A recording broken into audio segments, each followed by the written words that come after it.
Coming up on 5 Minute News.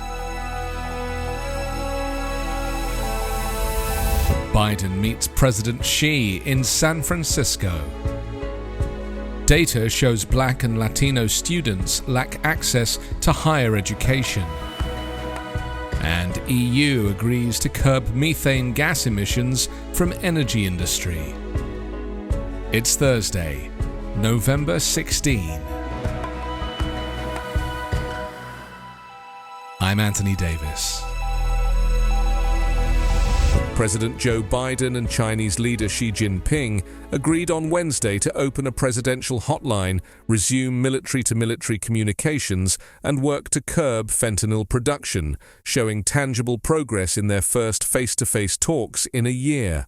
Biden and Xi met for about 4 hours on the outskirts of San Francisco to discuss issues that have strained U.S.-Chinese relations. Simmering differences remain, particularly over Taiwan. In a significant breakthrough, the two governments plan to resume military contacts that China severed after then House of Representatives Speaker Nancy Pelosi visited Taiwan in August 2022. Biden said he and Xi agreed to high-level communications. He and I agreed that each one of us can pick up the phone call directly and will be heard immediately. But in a comment likely to irk the Chinese, Biden told reporters later that he had not changed his view that Xi is a dictator.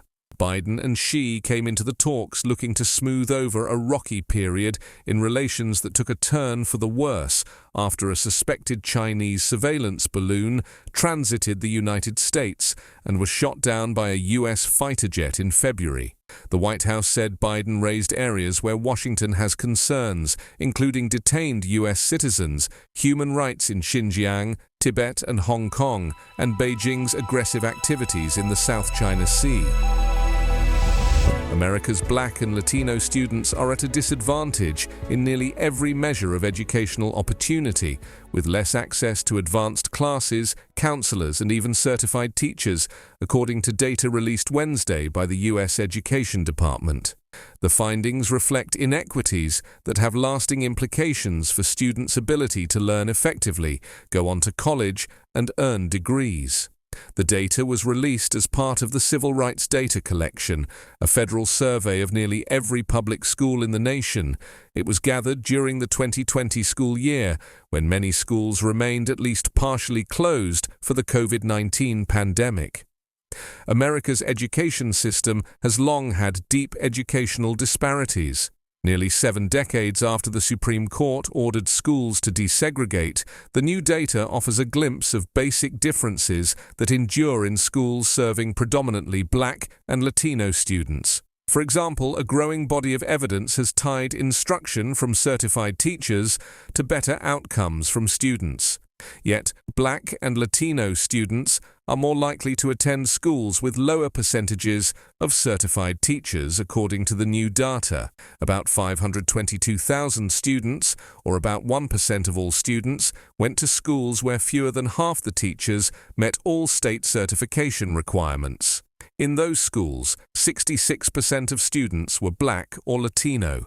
There was a similar divide when it came to school counselors.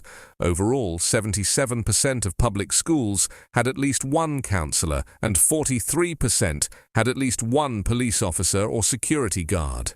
But compared with their white peers, students of color were more likely to be in schools that had security staff but no counselor. Barriers extended to students' access to higher-level classes. Taking advanced classes improves a student's chances of going to college, studies find. But Black and Latino students were far less likely to have access to or enroll in those classes. The European Union of 27 countries has struck a deal that will force the fossil fuel industry to rein in dangerous methane pollution. Under the proposed law, the first of its kind coal, oil and gas companies would be required to report their methane emissions and take steps to avoid them. The measures include finding and fixing leaks and limiting wasteful practices such as venting and flaring gas by 2027. Methane has more than 80 times the global heating power of carbon dioxide over a 20-year time span, but does not last as long in the atmosphere. Cutting methane emissions is seen as a cheap and easy way to stop extreme weather growing more violent in the short term. The new EU rules, which were agreed on Wednesday by the European Parliament and European Council, mean fossil fuel companies must try to repair leaks no more than 5 days after finding them and fully fix them within a month. By the end of next year, operators will have to survey their existing sites and submit action plans to find and fix leaks. The rules will also tackle imported fuels, which experts say could raise the bar for fossil fuel companies around the world. The International Energy Agency has found that more than 75% of methane emissions from oil and gas operations and half of emissions from coal can be abated with existing technology, often at low cost. 5 Minute News is an Evergreen podcast covering politics, inequality, health and climate, delivering independent, unbiased and essential world news daily. With HelloFresh, you get farm-fresh, pre-portioned ingredients and seasonal recipes delivered right to your doorstep. Skip trips to the grocery store and count on HelloFresh to make home cooking easy, fun and affordable. That's why it's America's #1 meal kit. The holidays are right around the corner, and HelloFresh can take the stress out of dinner by delivering everything you need to cook up tasty meals right to your door, saving you tons of time. Just like always, HelloFresh's ingredients travel from the farm to your front door, so you know they're fresh, and everything arrives pre-portioned so you can get right to cooking quick. HelloFresh makes cooking so easy and fast, I've personally been inspired to do more home cooking because of it. Go to hellofresh.com/5minutefree and use code 5minutefree for free breakfast for life. One breakfast item per box while subscription is active. That's free breakfast for life at hellofresh.com/5minutefree with code 5minutefree. HelloFresh, America's #1 meal kit.